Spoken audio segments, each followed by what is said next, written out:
Vice President. And the last 100 years, it's been done by an official of the Congress. Vice President, if you please, with your left hand on the Bible and your right hand raised, repeat after me. I, Spiro Theodore Agnew, solemnly swear. I, Spiro Theodore Agnew, solemnly swear that I will support and defend the Constitution of the United States. That I will support and defend the Constitution of the United States. Against all enemies, foreign and domestic. Against all enemies, foreign and domestic. That I will bear true faith and allegiance to the same. That I will bear true faith and allegiance to the same. That I take this obligation freely. That I take this obligation freely. Without mental reservation or purpose of evasion. Without mental reservation or purpose of evasion. And that I will well and faithfully discharge. And that I will well and faithfully discharge the duties of the office on which I am about to enter. The duties of the office on which I am about to enter. So help me God. So help me God.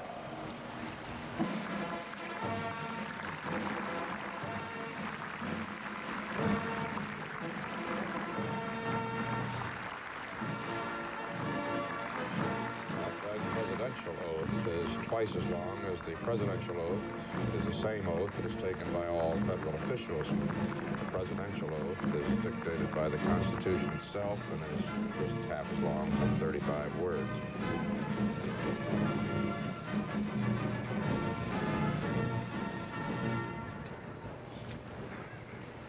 We will now have a prayer by His Eminence Jacobus.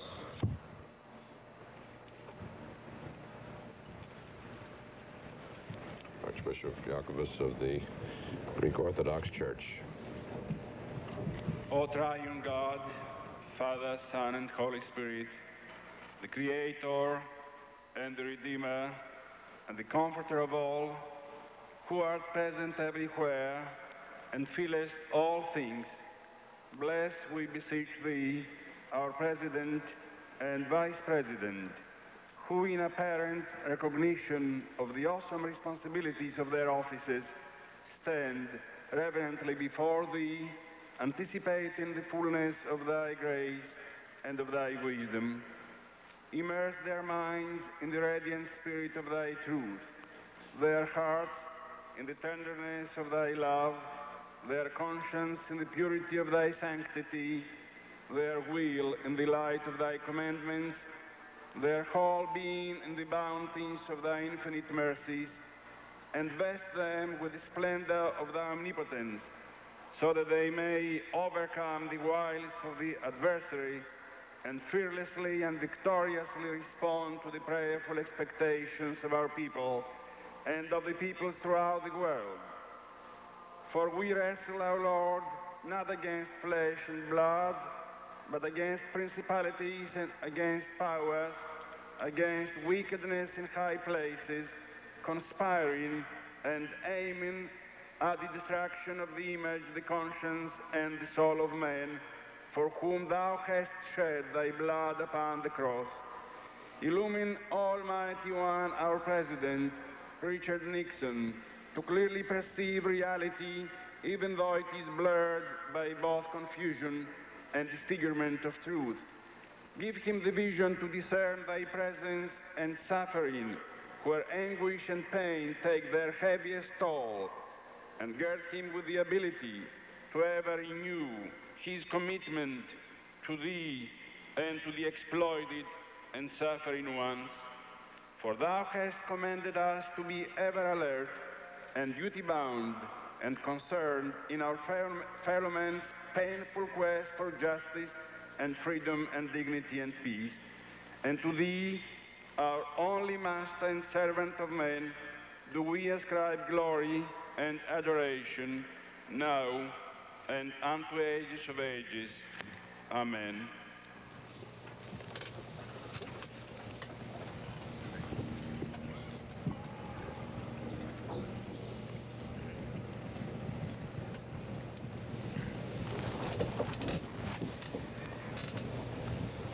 It will be our pleasure now to hear a presentation of America the Beautiful by the Combined Services Academy Chorus.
they are endowed by their Creator with certain unalienable rights, that among these are life, liberty, and the pursuit of happiness. We, the people of the United States, in order to form a more perfect union, establish justice, ensure domestic tranquility, provide for the common defense, promote the general welfare, and secure the blessings of liberty, do highly resolve that this nation, under God, shall have a new birth of freedom, and that government of the people, by the people, and for the people shall not perish from the earth.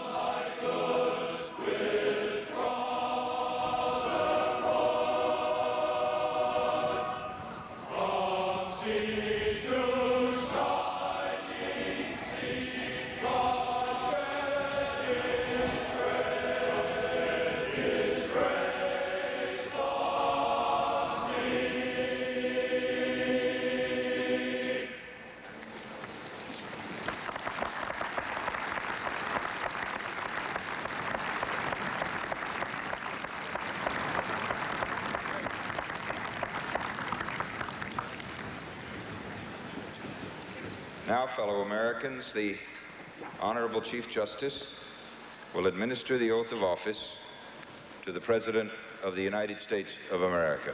Mr. Chief Justice.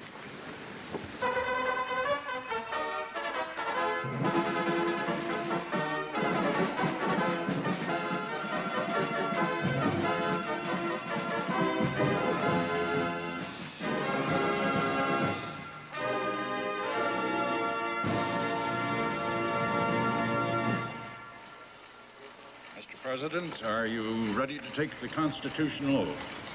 If you will place your left hand on the Bible and raise your right hand, and please repeat after me. I, Richard Nixon, do solemnly swear. I, Richard Nixon, do solemnly swear. That I will faithfully execute the office of President of the United States. That I will faithfully execute the office of President of the United States. And will, to the best of my ability, and will, to the best of my ability, preserve, protect, and defend the Constitution of the United States. Preserve and protect and defend the Constitution of the United States. So help me God. So help me God.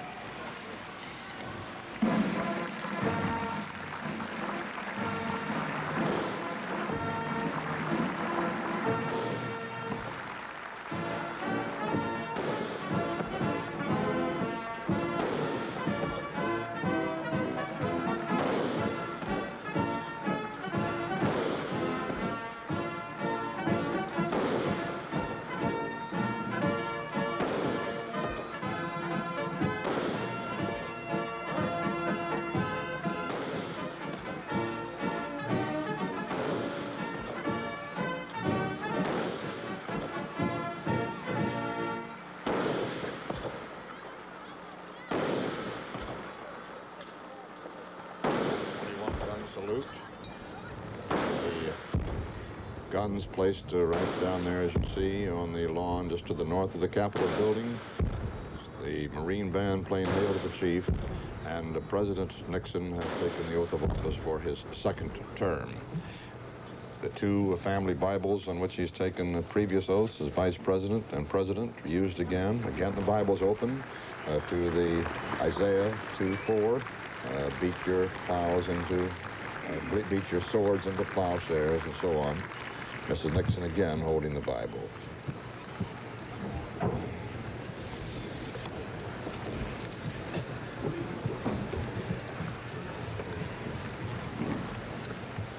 Mr. Vice President, Mr. Speaker, Mr. Chief Justice, Senator Cook, Mrs. Eisenhower, and my fellow citizens of this great and good country we share together.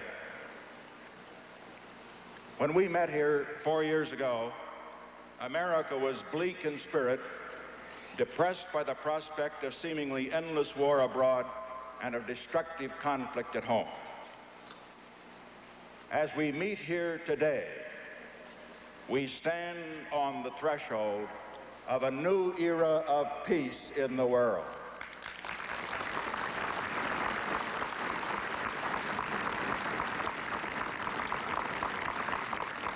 The central question before us is, how shall we use that peace? Let us resolve that this era we are about to enter will not be what other post-war periods have so often been, a time of retreat and isolation that leads to stagnation at home and invites new danger abroad. Let us resolve that this will be what it can become, a time of great responsibilities greatly borne, in which we renew the spirit and the promise of America as we enter our third century as a nation. This past year saw far-reaching results from our new policies for peace. By continuing to revitalize our traditional friendships and by our missions to Peking and to Moscow, we were able to establish the base for a new and more durable pattern of relationships among the nations of the world. Because of America's bold initiatives, 1972 will be long remembered as the year of the greatest progress since the end of World War II toward a lasting peace in the world.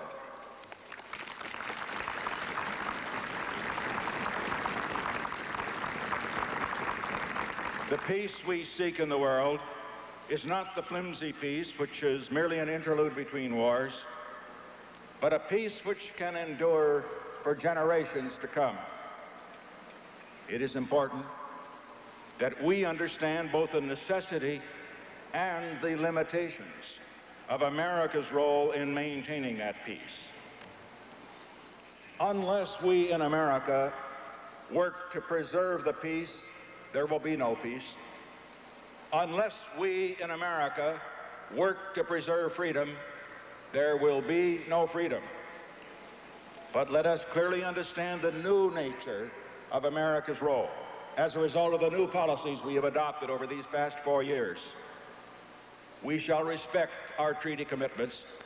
We shall support vigorously the principle that no country has the right to impose its will or rule on another by force. We shall continue in this era of negotiation to work for the limitation of nuclear arms and to reduce the danger of confrontation between the great powers. We shall do our share in defending peace and freedom in the world, but we shall expect others to do their share. The time has passed when America will make every other nation's conflict our own, or make every other nation's future our responsibility, or presume to tell the people of other nations how to manage their own affairs.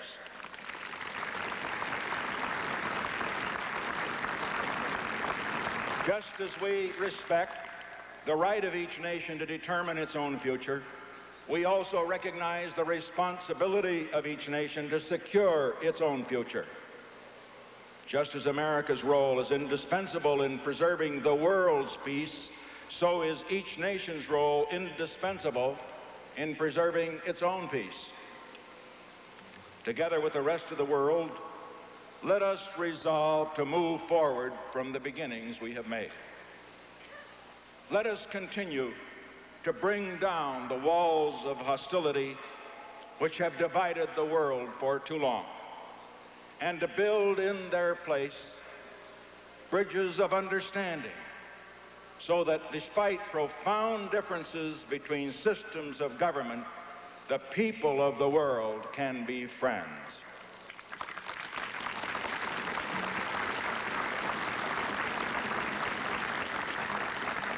Let us build a structure of peace in the world in which the weak are as safe as the strong, in which each respects the right of the other to live by a different system, in which those who would influence others will do so by the strength of their ideas and not by the force of their arms. Let us accept that high responsibility, not as a burden, but gladly.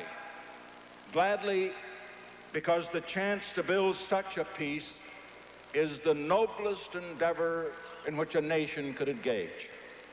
And gladly also, because only if we act greatly in meeting our responsibilities abroad, will we remain a great nation. And only if we remain a great nation will we act greatly in meeting our challenges at home.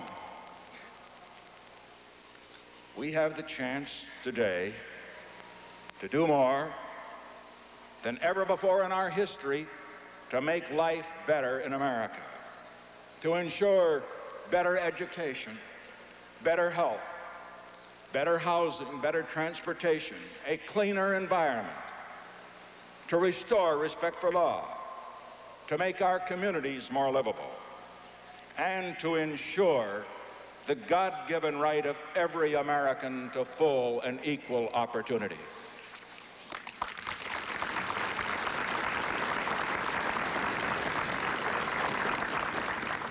Because the range of our needs is so great, because the reach of our opportunities is so great, let us be bold in our determination to meet those needs in new ways.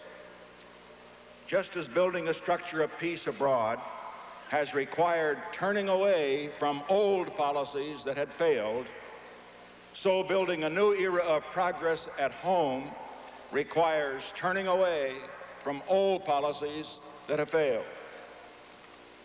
Abroad, the shift from old policies to new has not been a retreat from our responsibilities, but a better way to peace. And at home, the shift from old policies to new will not be a retreat from our responsibilities, but a better way to progress. Abroad and at home, the key to those new responsibilities lies in the placing and the division of responsibility. We have lived too long with the consequences of attempting to gather all power and responsibility in Washington. Abroad and at home, the time has come to turn away from the condescending policies of paternalism, of Washington knows best.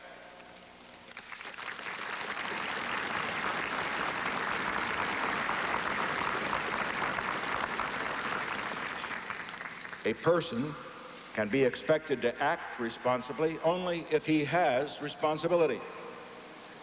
This is human nature.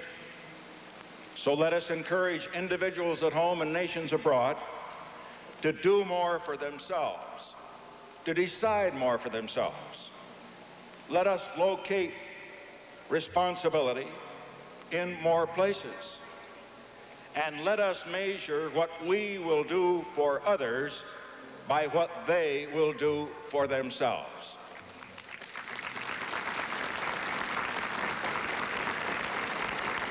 That is why today I offer no promise of a purely governmental solution for every problem.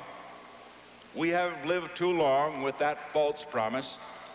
In trusting too much in government, we have asked of it more than it can deliver. This leads only to inflated expectations, to reduced individual effort, and to a disappointment and frustration that erode confidence both in what government can do and in what people can do. Government must learn to take less from people so that people can do more for themselves.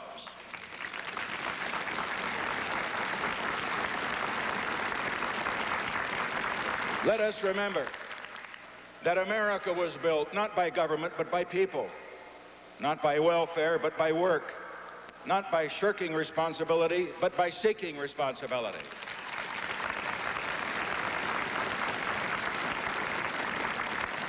In our own lives,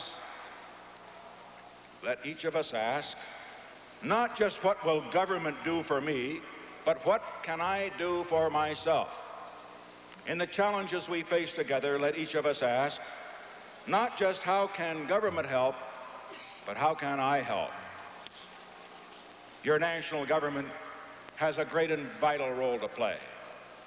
And I pledge to you that where this government should act, we will act boldly and we will lead boldly. But just as important is the role that each and every one of us must play as an individual and as a member of his own community. From this day forward, let each of us make a solemn commitment in his own heart to bear his responsibility, to do his part, to live his ideals, so that together we can see the dawn of a new age of progress for America. And together, as we celebrate our 200th anniversary as a nation, we can do so proud in the fulfillment of our promise to ourselves and to the world. As America's longest and most difficult war comes to an end, let us again learn to debate our differences with civility and decency.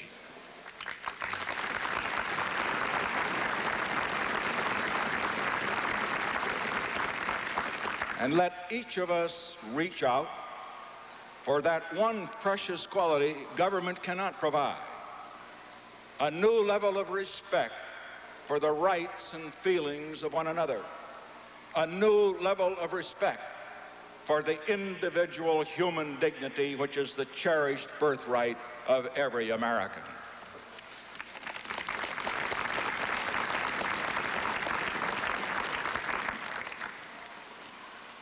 Above all else, the time has come for us to renew our faith in ourselves and in America. In recent years, that faith has been challenged. Our children have been taught to be ashamed of their country, ashamed of their parents, ashamed of America's record at home and its role in the world.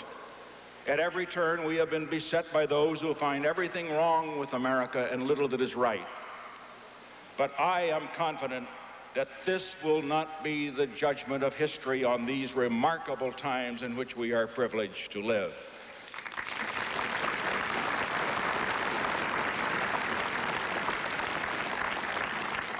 America's record in this century has been unparalleled in the world's history for its responsibility, for its generosity, for its creativity, and for its progress. Let us be proud that our system has produced and provided more freedom and more abundance, more widely shared than any system in the history of the world. Let us be proud that in each of the 4 wars in which we have been engaged in this century, including the one we are now bringing to an end, we have fought not for our selfish advantage, but to help others resist aggression.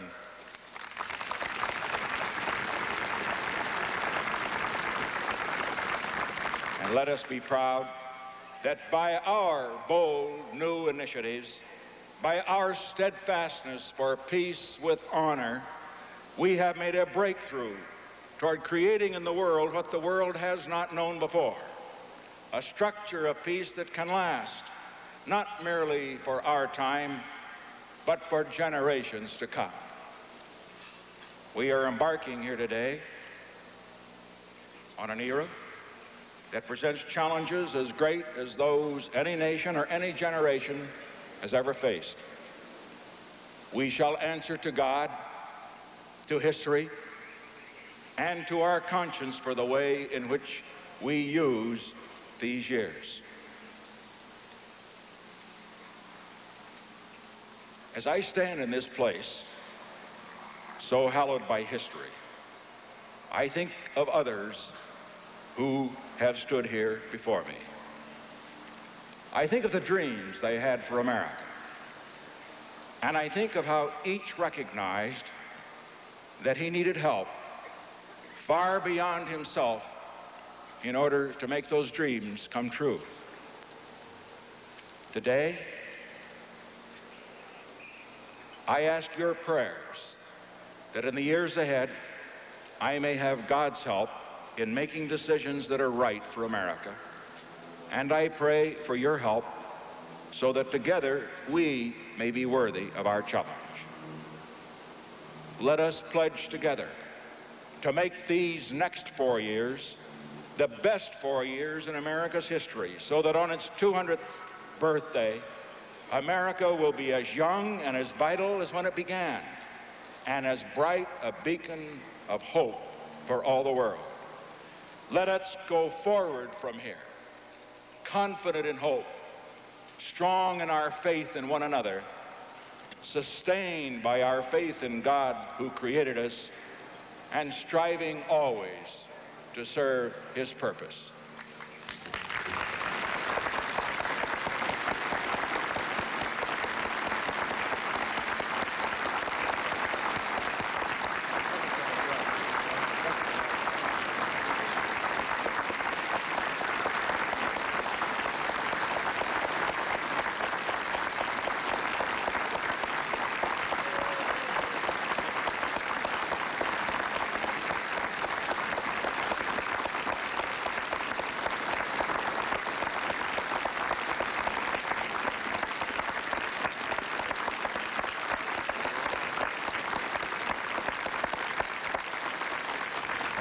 For the record, Mr. Nixon's second inaugural speech ran a minute 25 seconds shorter than his 1969 President, speech. Mr. Vice He was President, interrupted 14 times for applause and benediction 9 will be times given this for the day 69 speech. by Cardinal Terence J. Cook.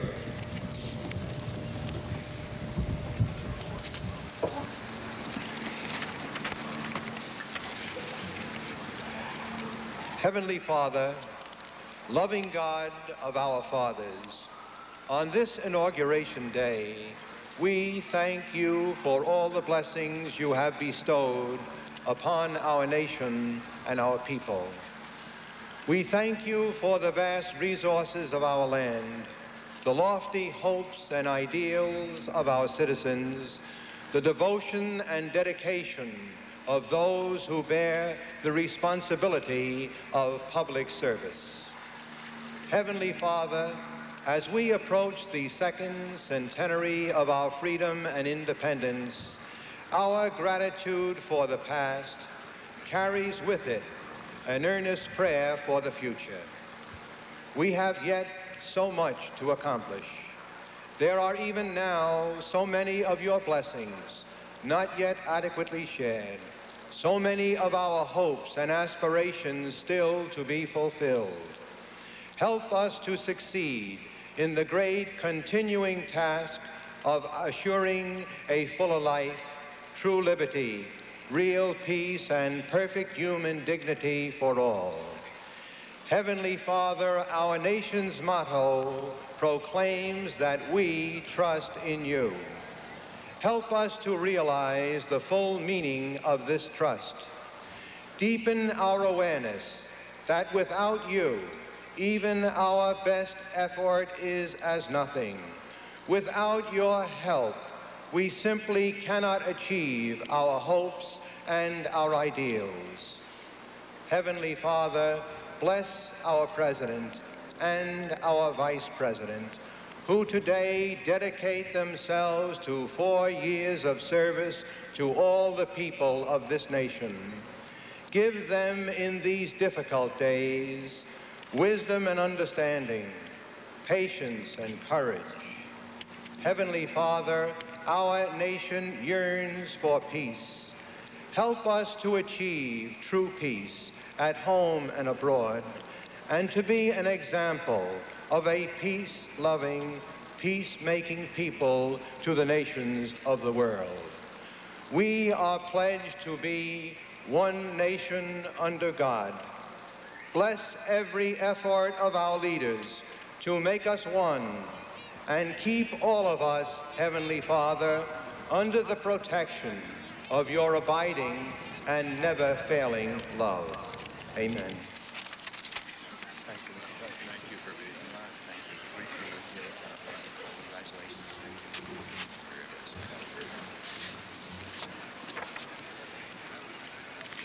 May I suggest to our guests on the platform that when the ceremonies are concluded, they remain in their chairs until our honored guests have left the platform.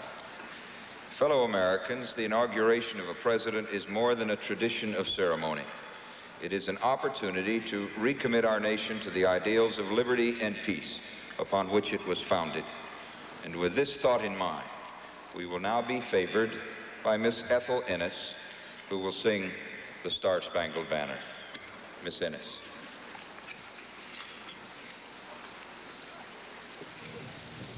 Yep. Oh, say, can you see by the dawn's early light what so proudly we hailed at the twilight last gleaming, whose broad stripes and bright stars through the perilous fight o'er the ramparts we watched were so gallantly streaming, and the rocket's red glare, the bombs bursting in air, gave proof through the night that our flag was still there. Oh, say, does that star-spangled banner yet wave o'er the land of the free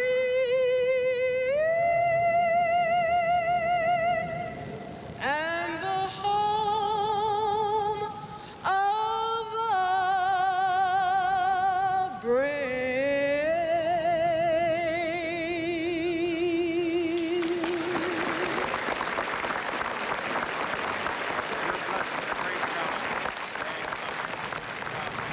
President congratulating Miss Ennis, who is from Baltimore, friend of Vice President Agnew's.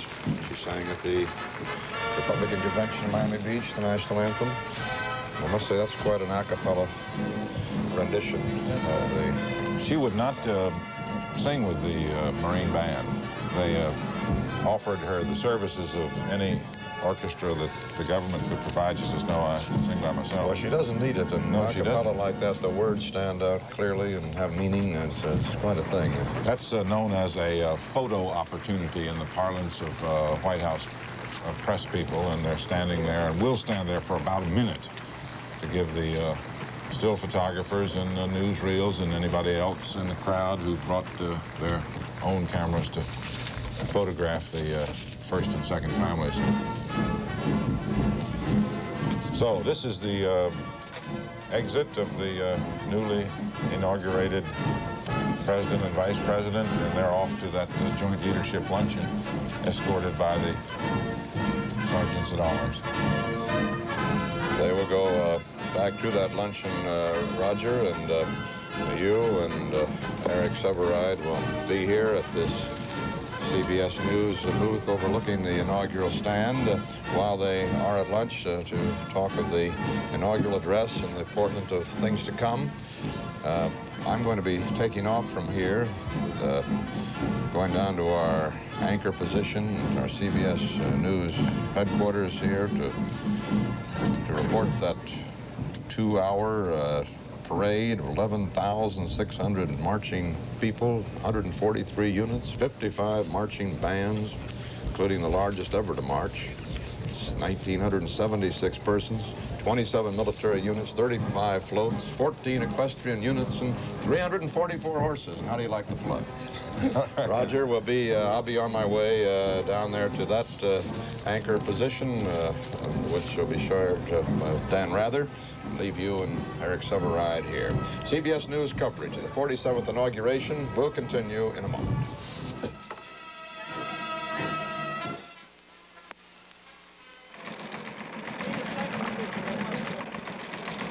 Take all the people who invest in all the companies listed on the New York and American stock exchanges. Add the people who invest in all the companies on the over-the-counter market.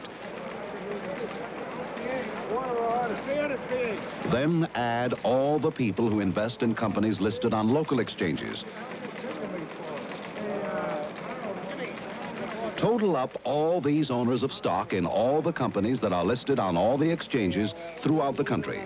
Add them all together and you still need over 16 million more people to match the number of people who save at savings and loan associations, where over 47 million people save with profit and safety. Where you save does make a difference. This is Roger Mudd back at the East Front Plaza of the Capitol. The official party has left the platform. They're going into S207, which is the Senate reception room, for the luncheon to be given by the joint leadership of the Congress.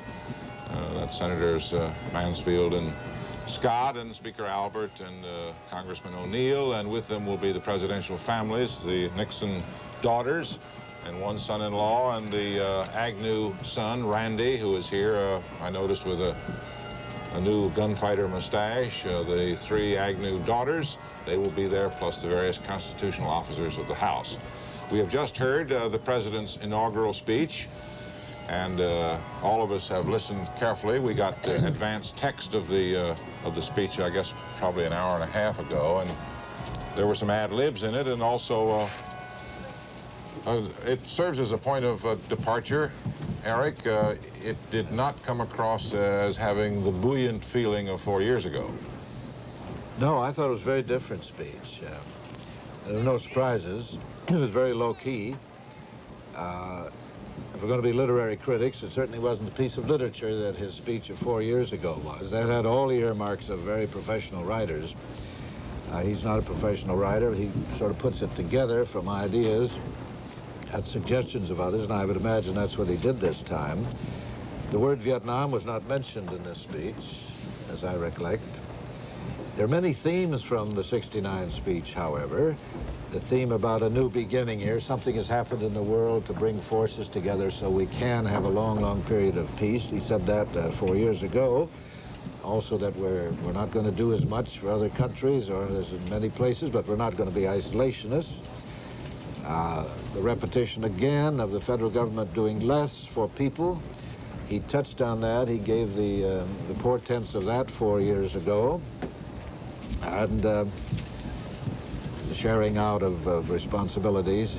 This business of localities doing more is very, very real with him. The business of stopping the growth of federal bureaucracy is very real with him. I think they're matters of fundamental faith. He'd said 4 years ago, too, you know, let's lower our voices. There's been too much screaming at one another. And this time he said, let's have some civility in our debate. Very much the same. There was not, however, a repetition of his promise of 4 years ago of keeping an open administration, open communications with everybody. Nor was there any reference to other countries in terms of helping poverty-stricken countries in material and economic ways. Most of the emphasis was on keeping peace and a new power balance of some kind. It was almost like a kind of return to normalcy speech. He certainly is a far different man, immensely more able man than Warren Harding ever was. But this had some of the overtones of that, as though we've been through a long period here that's been not only very hard on us all, hard on the whole world, but that we've approached it wrong, or at least conditions have now changed in the world and at home, so we don't have to do and approach these things as we did. This is a very far cry, of course, from the Kennedy speech when he said in '61 that we would bear any burden, pay any price to salvage freedom around the world. This is a speech of withdrawal, trying to cut our cloth a bit. Had a certain pinched quality to it. A subdued quality. It's almost as though we're going to be kind of a caretaker operation here now for some time. Now, the use of the Kennedy quotation, it was in '61. What would was Kennedy's line? Well, there were the overtones of it, but it's completely changed. Yeah. Kennedy said, ask not what your country can do for you, ask what you can do for your country. And Mr. Nixon says, ask what you can do for yourself. And now this is a very different kind of thing, as though the whole business since the New Deal, all the way up through the Great Society, if it's not fundamentally wrong, it's gone much too far. And things, the bureaucracy, federal bureaucracy, I think he believes is no longer really rationalizing life, it's helping to paralyze it. And this must be held back. Now, 4 years ago, number one, he said, let us lower our voices. And number two, I promise an era of negotiation and not confrontation. Right. Those are the two things that I remember. And I think it's fair to say that perhaps our voices haven't been lowered as much as they might have been, but at least the campuses are quiet. Very much quieter. Because of the end of the draft and the withdrawal of 500,000. And we have had negotiation and not confrontation. Now, did you find in it anything, benchmarks that we can measure his second administration by? In this speech? Well, of course, when the war is finished, and we all assume it will be soon, then I think you're going to see a whole new atmosphere here, and a new Congress coming in, and we don't know how things will go from there. But he's made no reference to, of course, the other parts of government in this speech. No word of Congress. This is his day. He is here as sort of as a guest of Congress, but there is underneath all this, unspoken, a gathering kind of crisis inside this town, except in periods of big war or a great crisis like the Great Depression. The presidency of the United States has never enjoyed so much power as it does today. He's absolutely master, not only this moment, but practically of this building, this hill. It's been extraordinary growth of presidential power, and this is what is now coming to be resented and worried about in certain areas of the Congress, the press, and the bureaucracy. Just looking at his cabinet, I think only 2 of them now have been approved by the Senate. 4 years ago, he had everybody approved except Walter Hickel. But the Congress, the Senate, is refusing to give him the pleasure of a sworn-in cabinet. No, he means what he says. Yeah. He has concluded that Congress is too archaic. You know, we always used to say, it was said for generations, historians, political scientists, that the president proposes, but the Congress disposes. Well, that's changed now. The president disposes. He even takes funds that have been appropriated, even though there's been a veto of what he's done. He both proposes and disposes to a very great degree. There was none of that, there was no sense of arrogance in his speech, but he sits there really with a power that is quite extraordinary. Well, I guess we're going to have to find out from Congress whether it is dispensable or not, according to his view. And Daniel Shore is in our position in the rotunda in the Capitol, and he has got senators with him, and we hope, and for some reaction. Daniel? Yes, Roger. Here's Rotunda, and through here a short while ago marched the whole House and the Senate out to view the inaugural. I have with me, if you'll excuse me, gentlemen, I wanted to talk to Congressman Diggs for a moment on the air. With me is Congressman Charles Diggs of Michigan, who I believe was the only black congressman I saw here today. How much of a boycott do you think there was by blacks in the House? Well, I don't know. I was up front and I didn't see who was here. I just have to interpret anyone's absence as based upon personal reasons or other commitments. In my opinion, the inaugural ceremony is a national ceremony that has nothing to do with who's being inaugurated and what he has to say. Now, the State of the Union message is a different kind of a proposition. So I'm here because I felt that it was my place to be here. Congressman, the president is saying don't ask what the government can do for you, but what you can do for yourself. How do you feel about the philosophy that he's enunciated? Well, that's an interesting variation of what John Kennedy said in the 1961. And I think that there is a great deal of relevance in such a statement.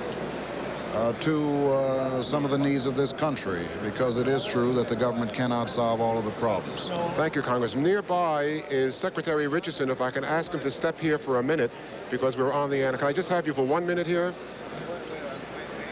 Are you on the air? You're not. Can I have just 1 second? With me, borrowed from another network where they were not yet on the air, is Secretary Designate of Defense Richardson, outgoing Secretary of Health, Education, and Welfare. And I was particularly interested in asking you, Mr. Secretary, because the President appeared to espouse some of the thoughts that you have expressed about too many expectations. Did you like that? I did, as a matter of fact, Dan. As you know, this is something that's concerned me at HEW. There are so many hopes that people attach to government programs with no possibility that by any standard we could raise enough money to do everything at once. And so it seemed to me for a long time that we ought to try to get more clearly into focus what the competing claims are. So I was glad to hear this. But as one who has dealt with the problems of people in this country for the past couple of years, when the President says, don't ask what the government can do for you, but what you can do for yourself, you've dealt with all the people who can't do it for themselves. What do you think of that? I think and I'm sure the President didn't mean to suggest that we shouldn't do what government must do to help. In fact, he explicitly said this. But it's also true, I think, that you can't get there from here by government action alone. We really do need to mobilize the concern of people in their communities to help each other. Right. And this is, I think, an important thing to emphasize at this point. Thank you, Mr. Secretary. I want to turn now to Senator Mondale, who doesn't know I'm turning to him, but has always been very fast. If you'll shake hands with the Secretary. Yes. Senator Mondale, the President espoused a philosophy in this speech. I don't know if it is your philosophy. It is go do it for yourself and don't ask the government to do it for you. As a liberal in the Senate, how do you like it? Well, I feel that there's a great deal of merit to the concept that people have to essentially look out for themselves. But the basic difficulty is that many people, because they're ill, because they're tragically poor, because they're handicapped, because they have other difficulties that are beyond their power to handle, need help. And I'm one of those who feel that one of the most important things we do in the federal government is to work with state and local governments on programs to give them that opportunity. Thank you, Senator Mondale. Senator Mondale, we didn't get a chance to ask about his own hopes for the next inauguration, but that's a story at the moment from the rotunda. Dan, just for the record, the temperature did not rise, although everybody said it would. It's 40 degrees as of about 15 minutes ago, and the wind is from the north-northwest at 16 miles an hour, which means that once you leave this living room, our studio, it is not very comfortable outside. In fact, it was very cold, and people came not very well dressed for today's inaugural. They were assured that the temperature would be up in the middle or high 50s, and it never got above 42 or 3. Marvin Kalb is been listening to the ceremonies and watching them, and he covers the State Department for us, and he has with him several foreign journalists that he knows and whose opinions he respects, and he's going to talk to them about their view of today's inaugural speech. Marvin? Roger, I'd like to introduce them first, Mr. Tibor Kovac of MTI, that's the Hungarian news agency, and Mr. Adalbert de Sigonzac of the Paris newspaper François. Gentlemen, colleagues, let's start. What is your overall impression of the inaugural speech? Mr. Kovac first. Well, as far as a philosophical policy statement can go, I think it's a very good speech. If matching political actions are following up, then it might be historical. In what sense? Well, I think this is the first time that an American president emphasized the philosophical acceptance of the peaceful coexistence, not only just a practical necessity under the nuclear weapons. Mr. de Sigonzac. I wouldn't go as far as that. I think it's a very important speech and an interesting speech because it does show that the president is continuing the policy which he has applied in these first 4 years, that there's a continuity of relations with the communist countries. There's a continuity of the relations he wants to re-establish and modify to a certain extent with the Western allies. And but how all this is going to be done is not very well defined. At this stage, there's only a sort of general philosophy, and now one has to develop all this in a more precise form, and we'll see in the next few weeks what shape all this is going to take. Gentlemen, I have to cut back to Roger. Roger, back to you now. I'm sorry. Well, the reason, Marvin, is that Governor Wallace is anxious to leave the rotunda and has agreed to wait very briefly while we get our lines fixed and switch back to Daniel Shore in the rotunda for a comment. Yes, that's right, Roger. Governor Wallace came in spite of the fact that it's a hardship for him, too. He wanted to be at the inaugural today.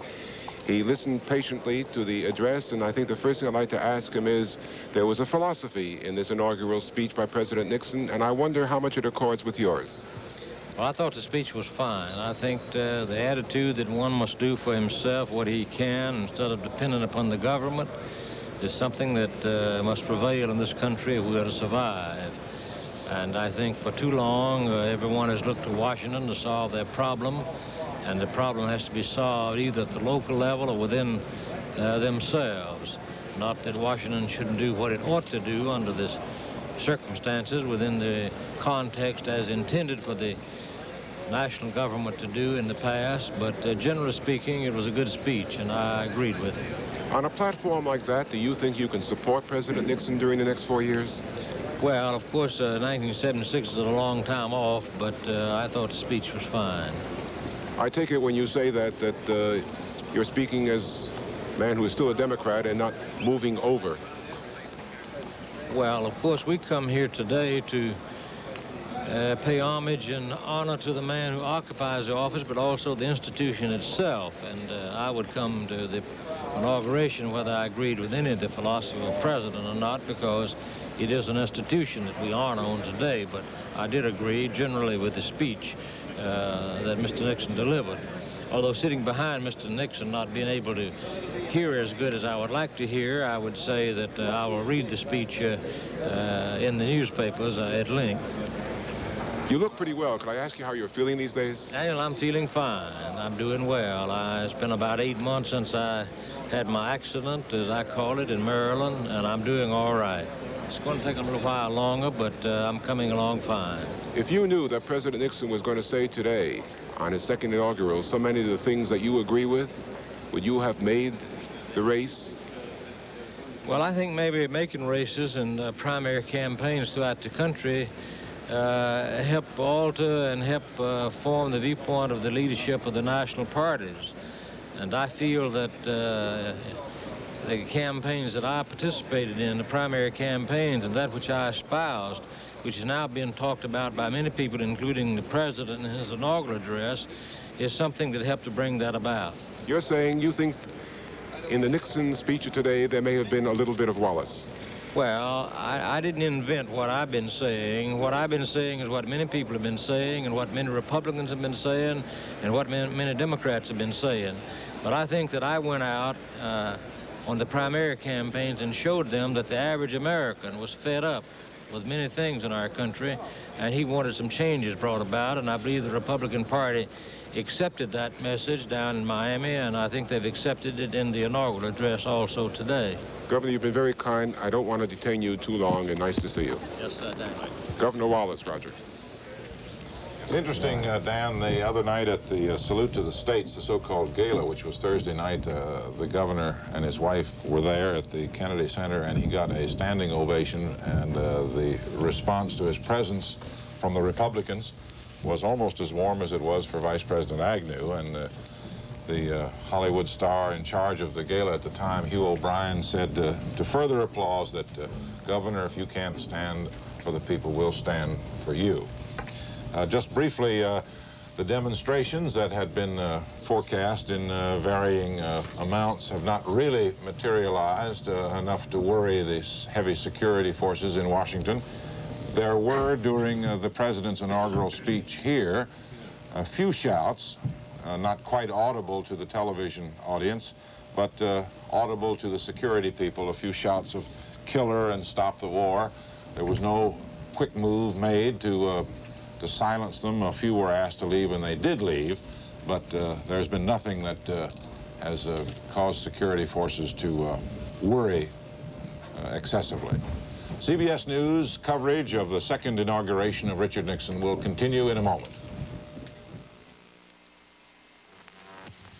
Oh, Mom, I can't decide about dinner. Fix a roast. Oh, I'm never sure of my gravy, and I just cleaned the oven. Fix a hot roast with Roast and Boast. See, your meat and vegetables go in the bag. And so does this Roast and Boast gravy mix. Your oven stays clean, and the mix turns into gravy. Real gravy with all the meat juices in it. Good pot roast and great gravy. Mom, how'd you know about Roast and Boast? I keep up with the times. You are not looking at hamburger. You are looking at new improved Gaines Top Choice Burger for dogs, now made moister and tastier than ever before.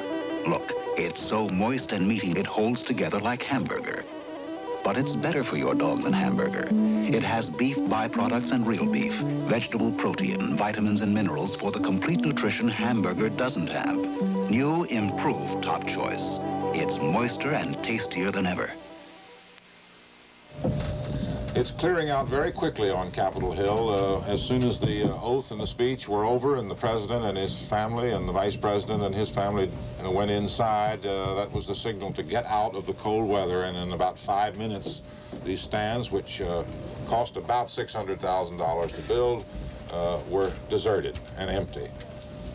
A long line of motorcades taking of cars in a motorcade taking officials back to the White House. There are 2 other luncheons on the Hill in Washington today, 1 other one on the Hill, in addition to the president's. There is a luncheon for the cabinet being given by Senator John McClellan, chairman of the Senate Appropriations Committee, and Senator Percy of Illinois. And down at the White House, there is to be a brunch for the governors. The boards you see around those trees are put up there because the architect of the Capitol virtually goes out of his mind when anyone breaks a twig on a Capitol tree.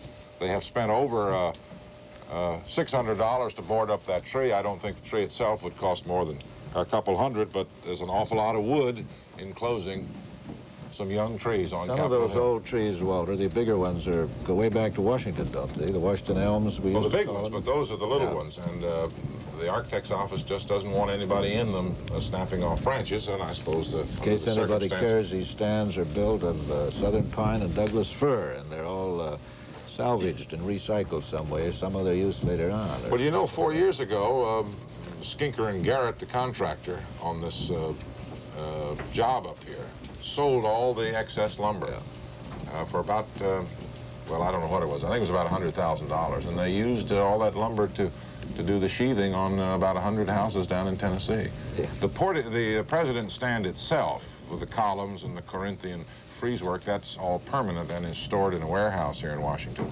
But slowly the people are leaving and going back to hotels for brunch and lunch and drinks and a little warmth, and then to get dressed and go to the galas and the inaugurals tonight.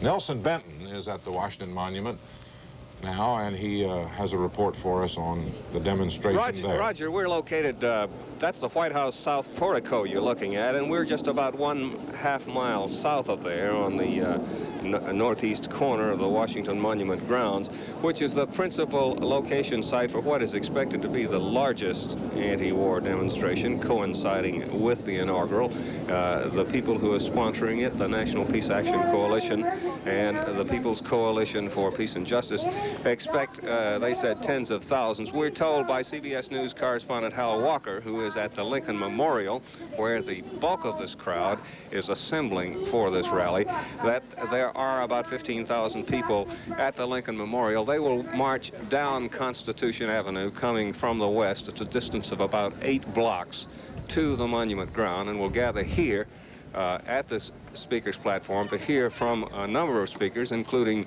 Senator Philip Hart of Michigan, a Democrat, the new congressman from the state of Georgia, Congressman Andrew Young, who was assistant to Martin Luther King, just elected, also Congresswoman Bella Abzug of New York, the Reverend Philip Berrigan, who will speak to this crowd. The rally itself is due to begin at about 2 o'clock, and it will last for a couple of hours. There's another demonstration site in the capital city, right close to the Capitol itself at Union Plaza. And CBS News correspondent Ike Pappas is there. There are about 1,500 demonstrators here now. They arrived at this point, Union Station, just as the ceremonies up at the Capitol, which is about 3 blocks away from this point, were ending. So what we have at this point is a mix of people, those coming down from the ceremonies down Delaware Avenue, up on the hill, and the demonstrators carrying their placards and their Viet Cong flags, the black flags of revolution and so forth. And we do have a contrast also. The people here in their finery, their inauguration dress, and the demonstrators who are in their dungarees and the traditional dress of the protesters. Mingled in the crowd also are police, uniformed police and plainclothesmen who are on the lookout for any disturbances that might break out. So far, though all has been peaceful, there's been no attempt by these demonstrators to try to interrupt the procession of people or to hassle them in any way, as we saw in the Republican convention in Miami this past summer. And as a matter of fact, these people, most of them members of the SDS, have publicly announced that they will attempt to demonstrate peacefully, that they will not resort to violence. The demonstrators are attempting at this point to hold a rally to protest the war. Leaders admitted this morning that some of the urgency has been taken out of these demonstrations by the imminent signing of the peace treaty, but they said no ceasefire is in effect, that the killing is still going on, and that they are here to protest that fact. The demonstrators marched here some 12 blocks down 8th Street without incident. After the rally here, they will proceed, they say, to the Washington Monument to join the other demonstrators. This is Ike Pappas at Union Station.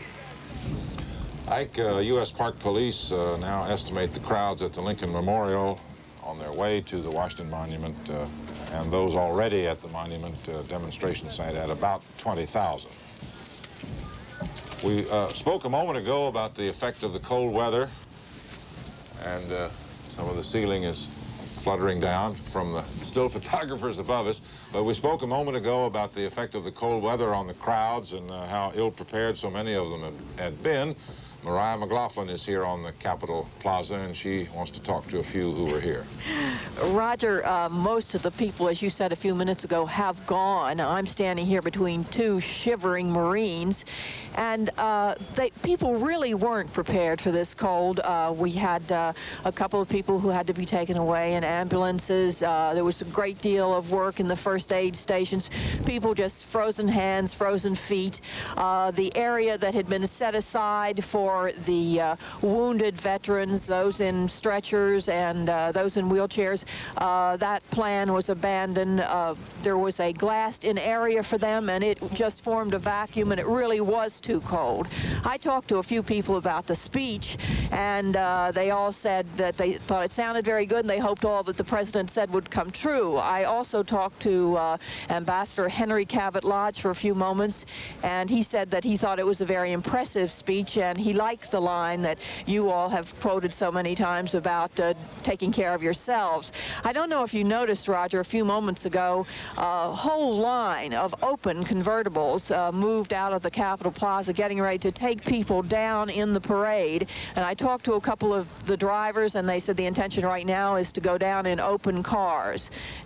And that's about all there is from here, Roger. Back to you.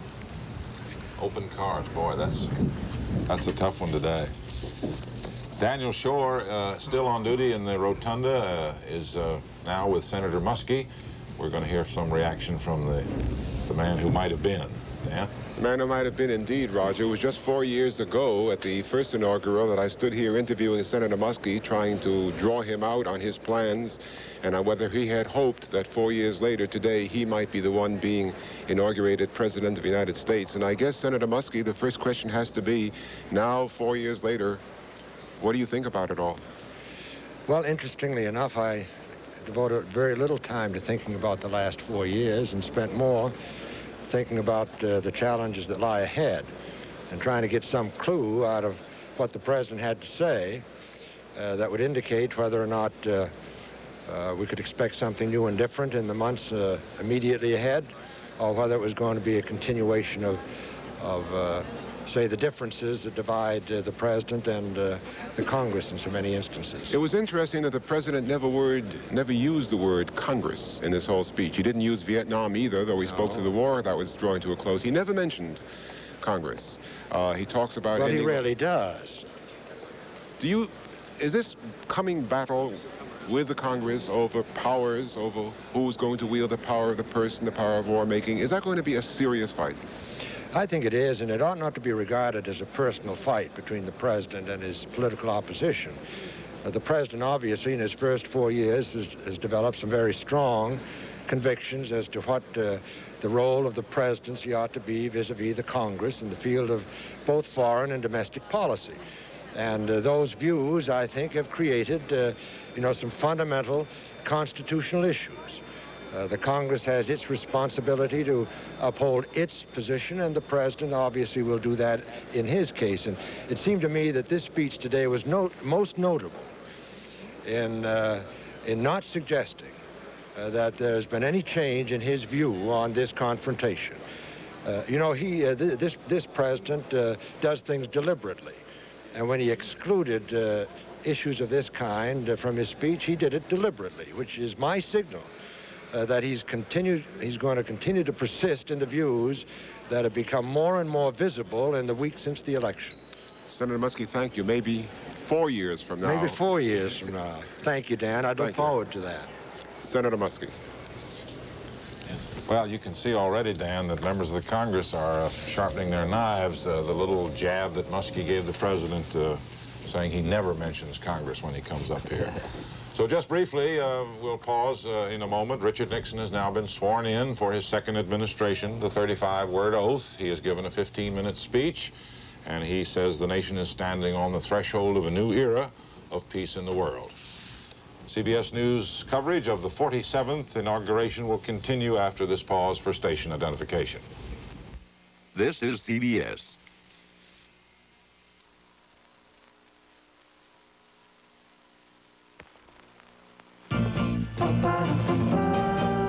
Every day is Dad's Day at McDonald's, because McDonald's has something Dad can really sink his teeth into. Something big, thick, and juicy. McDonald's Quarter Pounder and Quarter Pounder with cheese. You deserve a break today, so get up and get away to McDonald's.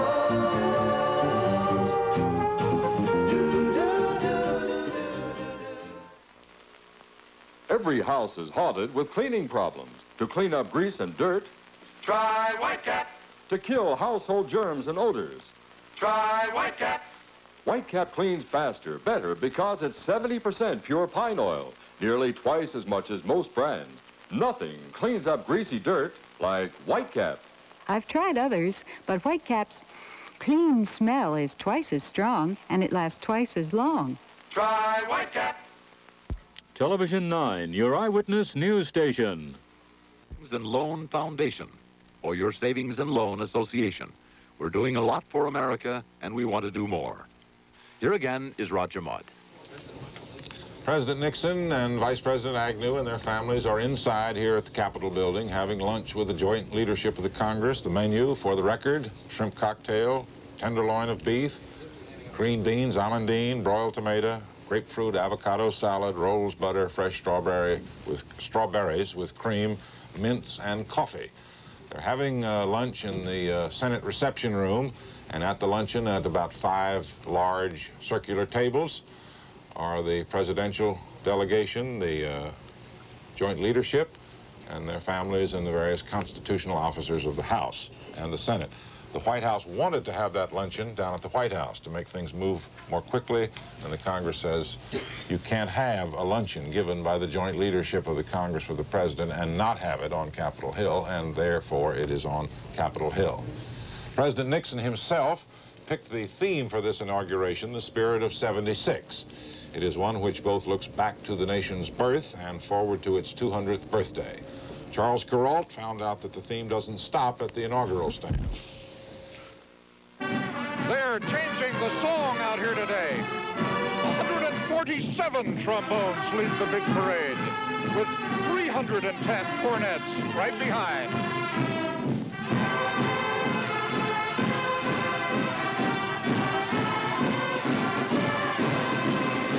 And that is not to mention 694 flutes and clarinets, 68 tubas, and 27 big bass drums. In all the history of marching bands, there's never been a marching band like this.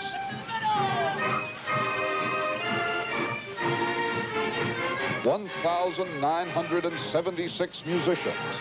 1976, get it?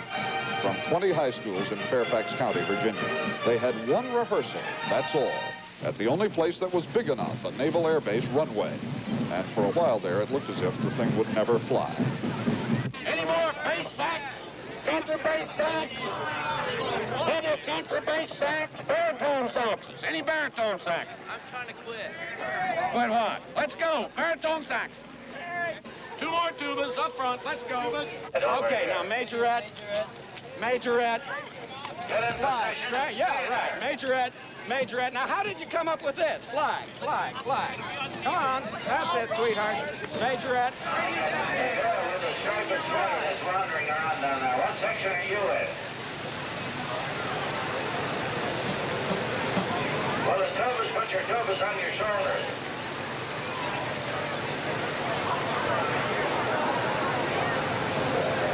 All right. Now, well, the 2 tubas who are in the rear here, pay attention. Hey, the girl in the brown coat. You should be right in next to the boy with the blue shirt. Give me a signal when the rear of the band is all right. Through all this madness, the man whose idea this was, Tommy Walker, a producer of spectaculars, kept insisting it would work, on the theory that while the flutes couldn't hear the trumpets, they could both hear the cadence of 164 drums and cymbals. Please, gang, when we get going, listen to one another. The only way this can happen is to listen. And if you listen, this is going to be the most sensational thing that ever hit the street.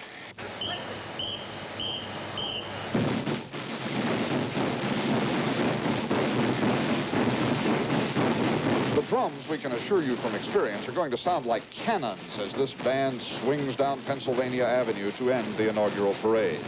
President Nixon himself, who is known to have a fondness for spectacle and who approved the idea of a 1,976-piece band, should be knocked out. And so, after the rehearsal, Tommy Walker was smiling. It is going to be a good finale to the parade. It really is. I can hardly wait. 147 trombones led the big parade with 310 cornets right behind. It's just a shade unwieldy. But one consolation to the organizers, the band is so big and it takes so long to pass that if the brass at one end is playing one song and the flutes at the other are playing another song, it's unlikely that anybody will notice.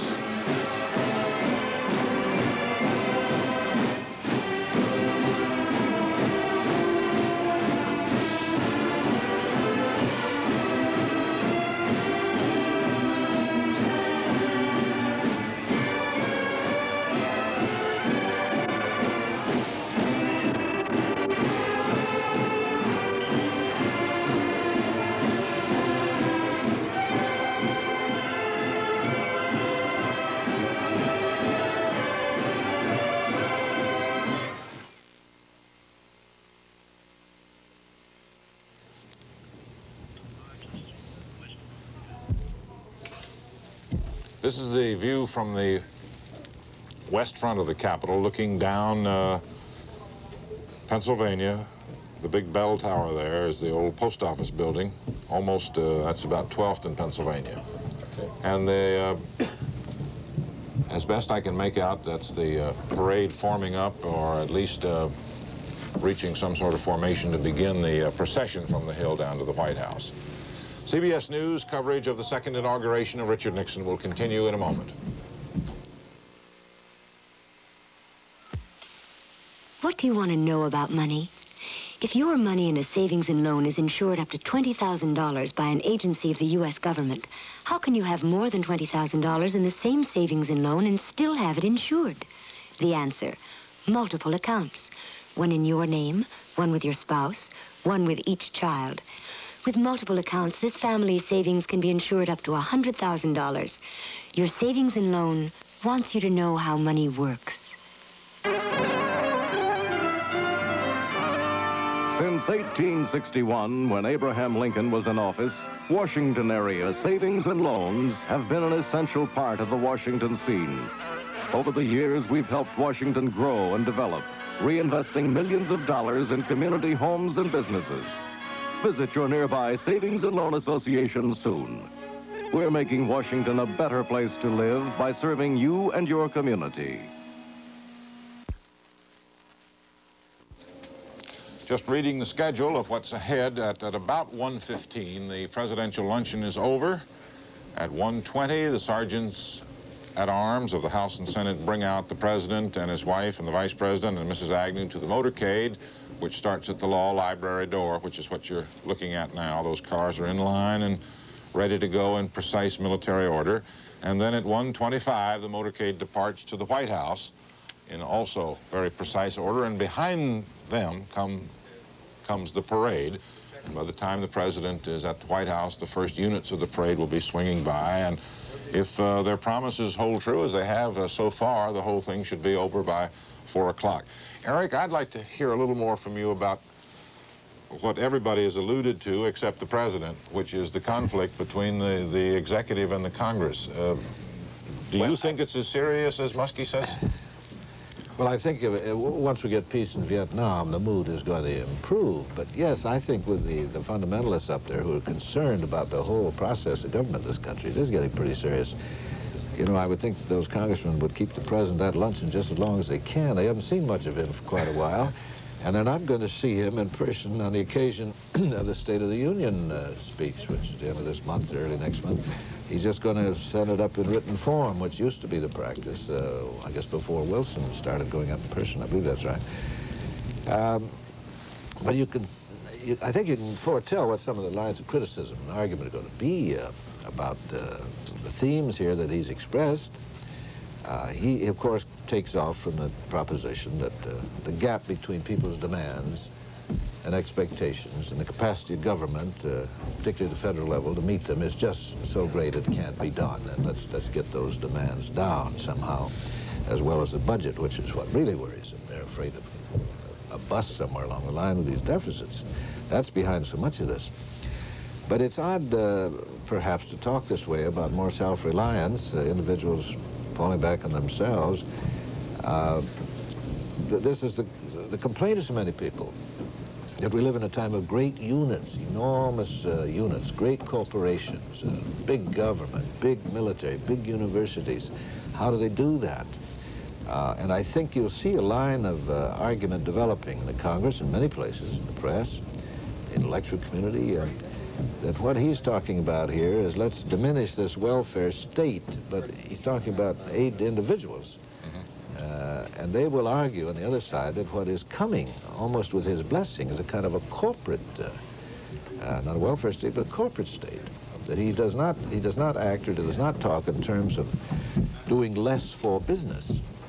This whole inaugural is attended by hundreds and hundreds of corporate heads from all over the country, every kind of industry, all of whom want something from government or don't want government to do something to them. It seems to me the figures indicate it's becoming a more and more closely knit relationship, the corporate structure and the political structure of the country, where you're getting a greater gap between the political community, the power community, and the cultural and intellectual community. I don't know if this is healthy for a country or not, but I think that's about where we are. And I think in Congress that'll be a lot of the argument, and they will associate that argument with their worry about the loss of their own power. It's strange that because so many presidents have come from the Congress in recent years, that once they leave it, they really would like to get rid of it. Well, they know how archaic it is and how difficult it is. CBS News coverage of the 47th inauguration will continue in a moment.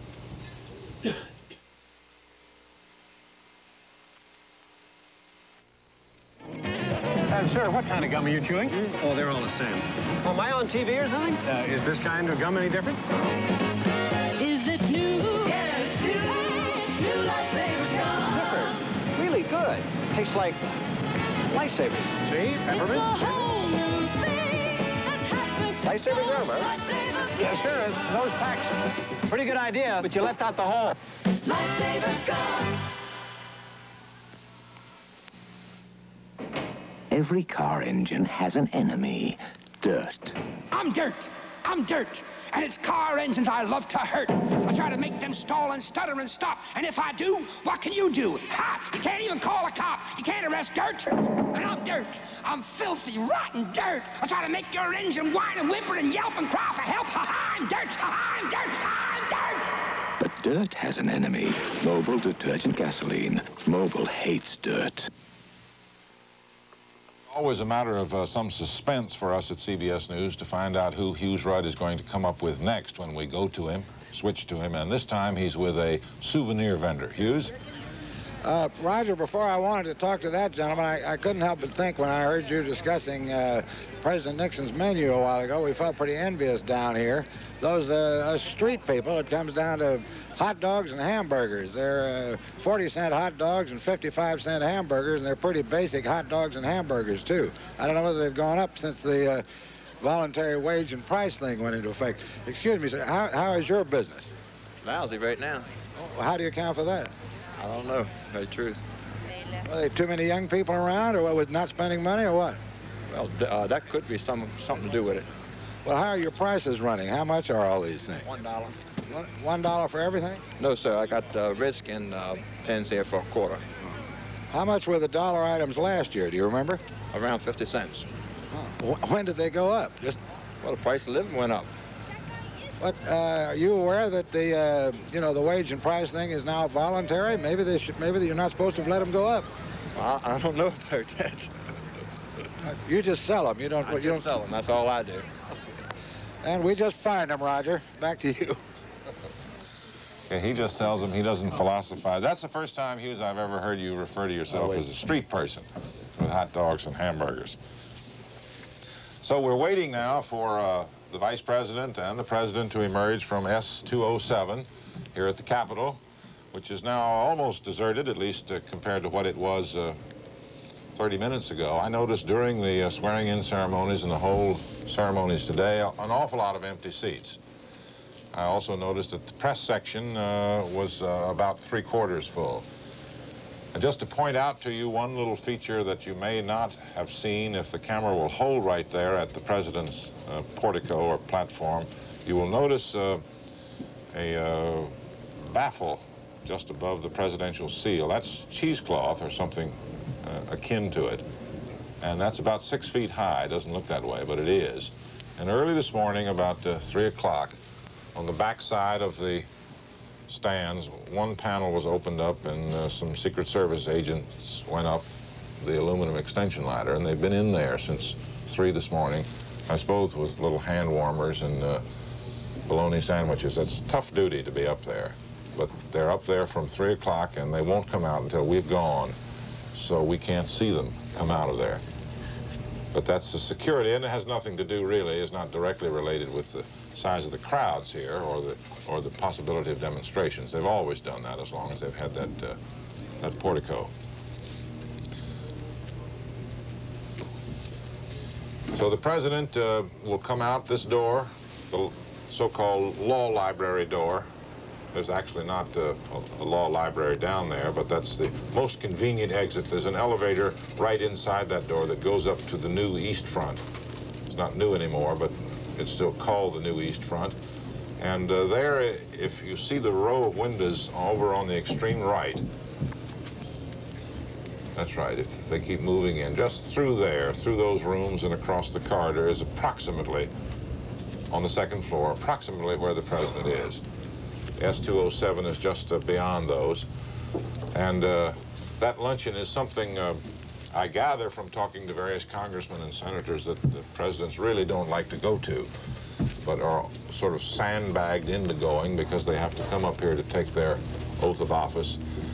The ceremony on the Hill is really a reaffirmation of the 3 branches of government, despite the current controversy between the executive and Congress. It's the President comes to the Congress to be sworn in by the Supreme Court Chief Justice who comes over from his court chambers. There's no rule that says it has to be done here. No, it's not. It's been done elsewhere. Roosevelt did it. Didn't he do it in the White House in the war years? 45. In 45 he did it. Washington did it in New York the first time. But it's a good tradition, and interestingly enough, you know, Eric, Mike Mansfield said the other day that he thought the cost of the inauguration and the unbelievable security that we had to engage in had gotten out of hand.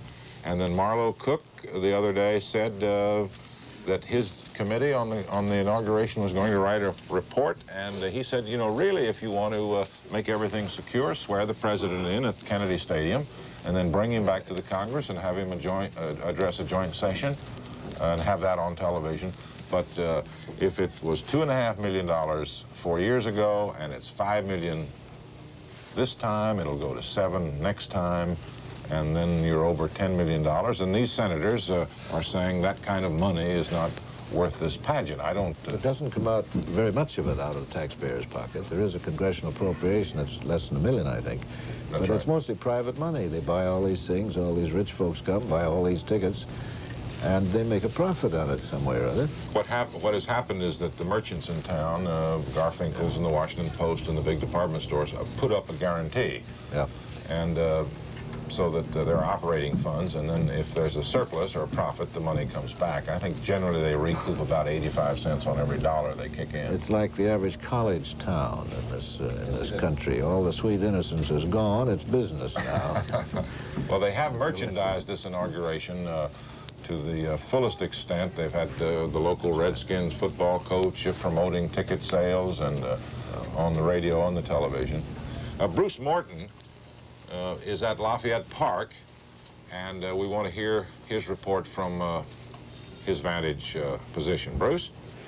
Roger, I was kind of impressed with the idea of the inauguration merchandising itself. I think that's what the president was talking about in his speech, wasn't it? Don't let the government pay for it, but get out and make a buck with it if you can.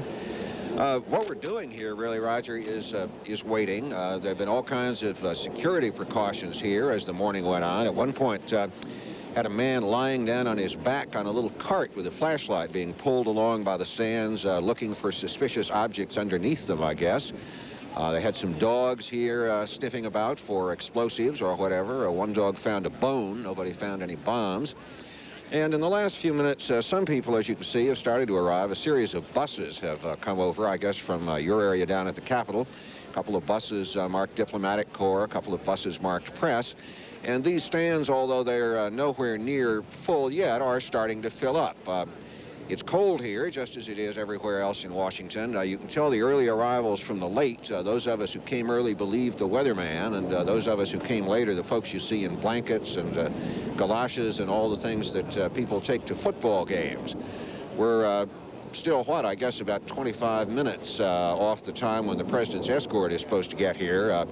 Military units and then the cars with the president and the rest of his party. The stands are starting to fill up. The stand right behind me there is the one the president will be sitting in, of course. That's heated, which is helpful on a day like this. And there have been people in it all morning checking it out. I must have seen 15 Secret Service agents go by that way. I don't know who's in there just now, but there's one man there with a vacuum cleaner, so the president's vantage point will be spick and span. Roger? Okay, Bruce. That was Bruce Morton at Lafayette Park, which is directly across the street from the White House on Pennsylvania Avenue.